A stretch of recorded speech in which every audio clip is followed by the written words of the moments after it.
So what do we then need to do to comply with it? There's, I think, 3 different parts. The first one that Sandra just said is we gotta have a contract. And the law, the law uses this strange little term called the contracting entity. So basically, this is the person who hires that freelancer. For us, that's going to be the landlord. So whenever you see contracting entity, that means landlord. Remember, this applies to everybody across the entire state of Illinois. So it can be the business owner, it can be whoever, the person is doing the hiring. Okay, so it can be you as a landlord, or if you've got an entity, that's you. What this act says is we must have a written contract. So Natalia was saying, our cleaning lady, I don't know. I think that might fall under there. If you do have a cleaning lady, you got to have a written contract.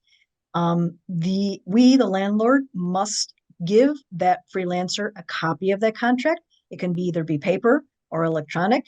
And then Kimberly, I think this touches upon your question here, is that we have to keep the contract for at least 2 years. If something were to come up, a question or whatever, the Department of Labor can ask us for a copy. So that's where your enforcement question comes in.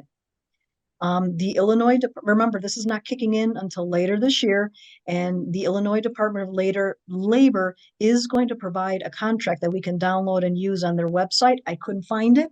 I emailed them, expecting them never to respond, and I was shocked right out of my seat that within an hour they responded. I'm like, holy crap.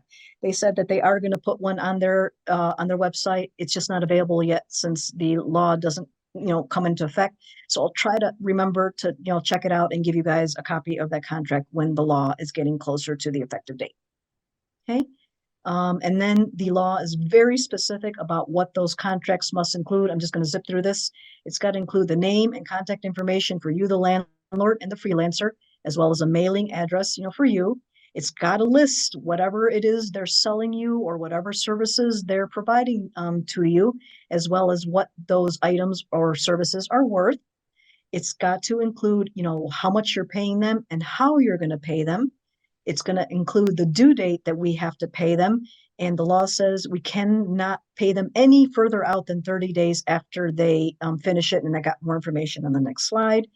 And then we can, on the contract, include basically like demanding or asking that the freelancer submit an invoice or some sort of documentation that, okay, this is what I did for you. This is what it costs me. Here it is, and now pay me. And you can say, nope, I'm not going to pay you until you submit to me this list or this invoice or something. Okay, so very, very specific requirements for these contracts and what's included. That's one aspect of the law. The second part of the law covers compensation, how we're going to pay them. And I think somebody asked a question about this. So we, the contracted entity, we have to pay the freelancer by the contract due date. So remember, one of the reasons why this law came into effect is that these, what's the word I'm using? Irresponsible people were hiring these freelancers, getting the work done, and then just never paying them. And these poor freelancers trying to make a living were just missing out on so much money, impossible to track them down. So now the law says you got to pay them by the due date. Now, if there's no due date in the contract, you have to pay them no longer than 30 days after they submit to you their finished products, services, whatever.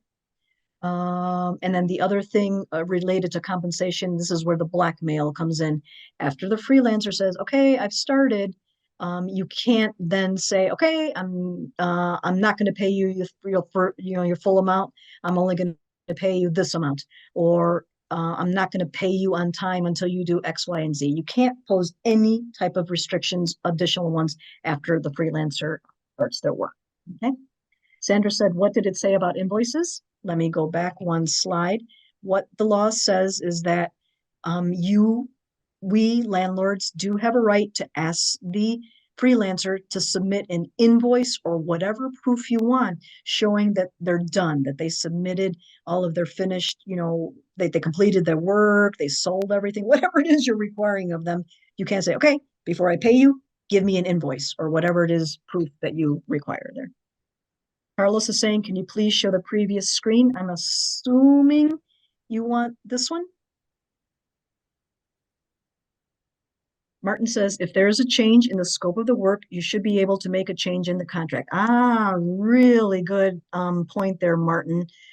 because you're right. A lot of times I mean, think about it. When we do a rehab and, you bust open the wall, oh, crap, scope of work changes. So the law really doesn't address that. So I guess my suggestion to you would be to include a clause in your contract about that. That way it will cover you. If you don't, then you might run into a little bit of difficulty. And in that case, I don't know, you may have to consult an attorney.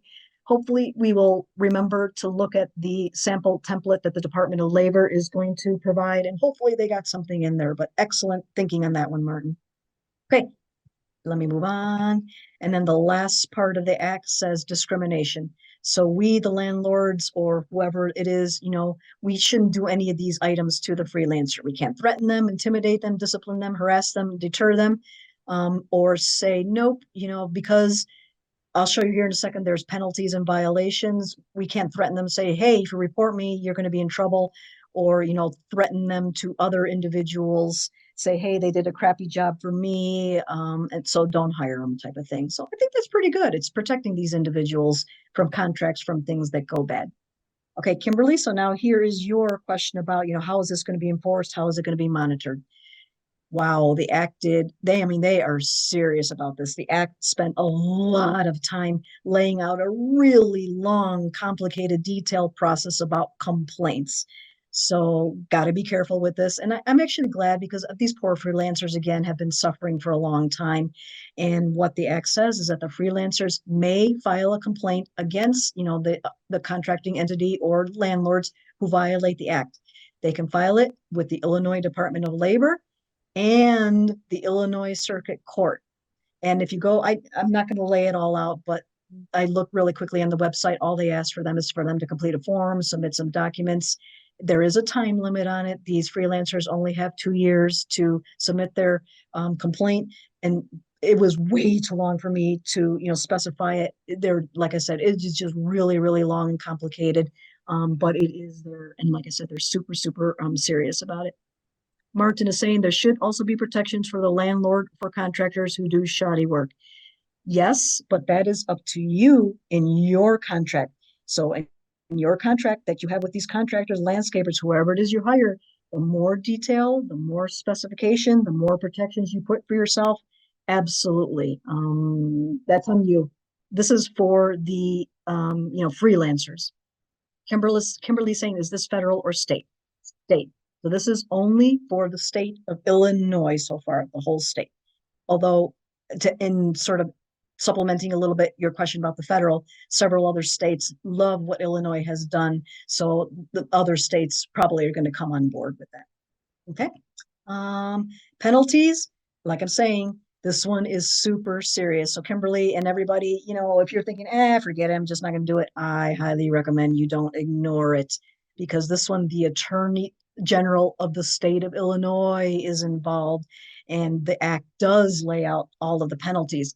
$5,000 per violation, $10,000 if you keep violating again within 5 years, plus damages, restitution, whatever this means, whatever charges, monetary damages the state wants to award. They can give you even temporary and permanent restraining orders from these freelancers.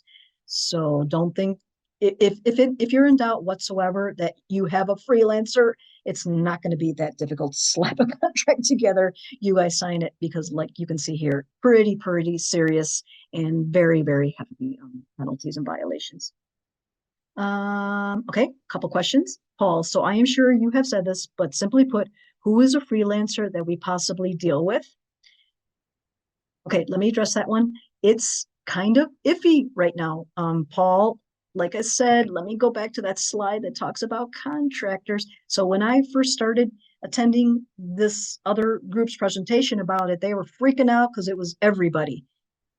Then I brought it to their attention that construction covers all this. This is the mass majority of people that we hire. So other than this, it's going to be up to you guys. Natalia said maybe you hire a cleaning service. Maybe you have somebody who helps you to enter your invoices. Anybody that you're using for gig temporary work applies. Anybody who is your employee doesn't apply. I'm thinking we have contract. I mean, you definitely have contracts for some of these guys. If you have contracts with these guys already, then that doesn't apply. So there's no clear-cut answer other than it might depend on you individually, what you're doing. Temporary, so that's why it was important. I'll put this here one more time. Right here. This was taken exactly from the act. If your person you're working with meets one of these, they are a freelance worker, follow the law. Okay?